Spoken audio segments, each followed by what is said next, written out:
Hi everybody, it's Don and I hope you're having a fantastic day. Well, we have the father of the tragic story of the teenager who was found unresponsive on a Carnival cruise ship. He is finally speaking about what has happened in the investigations. We have a little bit of an update on that.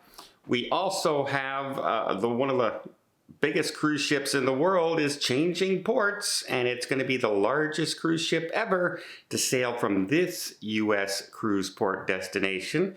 We also have MSC is really stepping it up, because wait till you hear how many ships they have on order over the next 6 years. It's mind-boggling in a way. And then finally, we're going to talk about the Travi Awards. If you don't know what the Travi Awards are, those are the awards by travel agents that are done every year. And they vote on everything from world destinations and places like that to best cruise ships. And try and guess. I'm gonna tell you this story at the end of the video. You try and guess what ship in the entire world they think is the best overall cruise ship to sail on.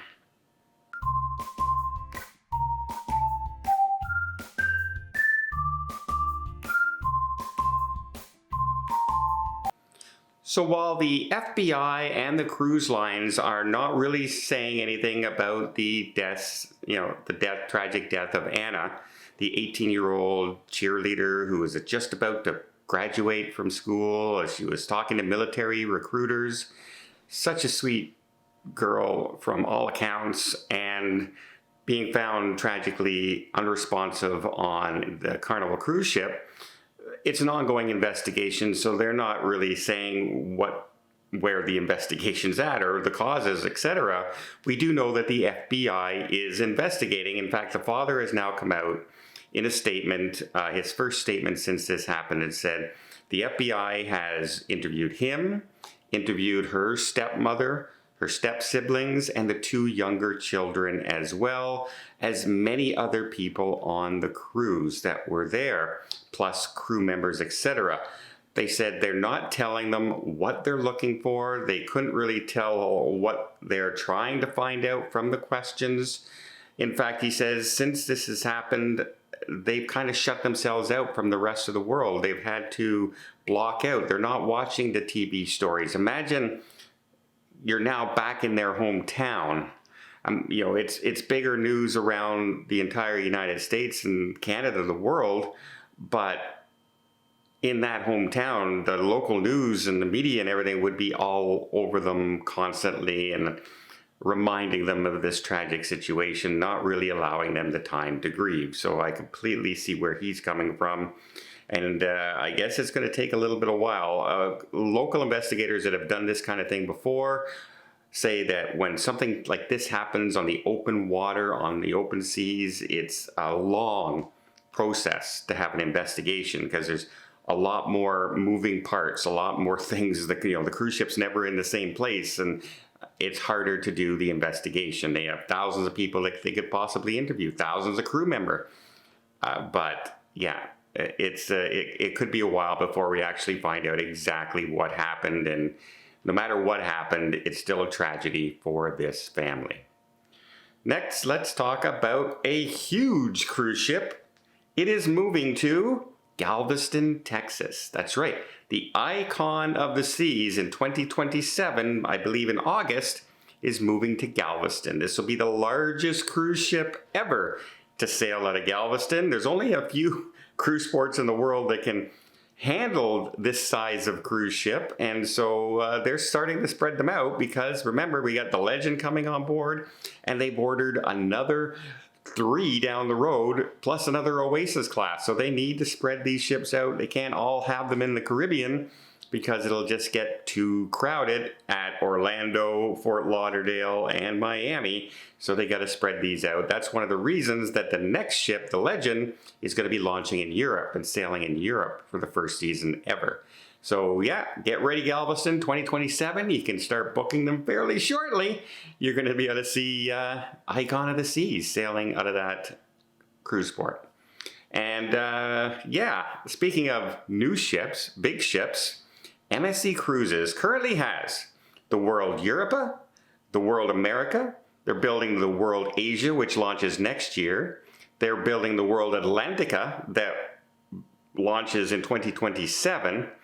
Then they have two more, and it's the World 5 and the World 6, they're calling it. And they launch in 2028 and 2029. Well, not to be outdone, they just ordered two more world-class ships. They're temporarily calling them the 7 and 8, the World 7, World 8. And these are around $4 billion between the two of them, and they're both set to come out in 2030 and 2031. So basically every single year, right up until 2031, you're going to see at least one world-class ship being launched by MSC. They've had great success with the World America, the World Europa, and I'm sure they're expecting the World Asia to do just as well. It is the largest ship in their fleet, and that'll grow their fleet up to 29 ships, almost at the 30 ship mark. Pretty significant milestone for MSC. So yeah, good on them. And finally, have you figured it out yet? Travel agents have voted on what cruise ships they think are the best cruise ships. And in the overall category, they voted on, this is the best cruise ship to sail on overall, taking into account the design of the ship, the comfort of the ship, the staterooms, the entertainment, the main dining, the extra dining, taking into account every single thing that involves a cruise. So immediately you have like these ships come to mind that like Windstar Cruises, 6-star cruise line, but they don't have the big entertainment. So they're probably not going to be in the running. Or you get some of the smaller, beautiful Vikings or Seabourn ships. And you go, well, those are like 5-star restaurant dining. Yeah, but again, they don't have the big entertainment. They might not have the design factor for many, many people. So there's a lot of things that come into play here. So if you guessed it, have you thought of which ships they think travel agents were? Well, we have a gold, silver, and bronze. And in bronze, the winner was Norwegian Aqua, the newest Norwegian cruise ship. Next, coming on, we have the Celebrity Ascent came on and won. Their newest ship, besides the XL's coming out now, but no one's had a chance really to sail on her yet. But the overall winner is that cruise ship that's moving to Galveston in 2027. The Icon of the Seas was voted 2025's best overall ship. Now, I will admit, the ship is absolutely beautiful. They have Wizard of Oz on board, a beautiful, great entertainment show, one of the best Broadway shows they put in their productions out there. And the food on board was great. Lots of choices in dining, absolutely. So I have a hard time to say, you know what, they're wrong. They're wrong. And you know what, it's almost an impossible task to do when you have to pick the best cruise ship in the world. Because there's so many ships out there that are particularly good in certain categories.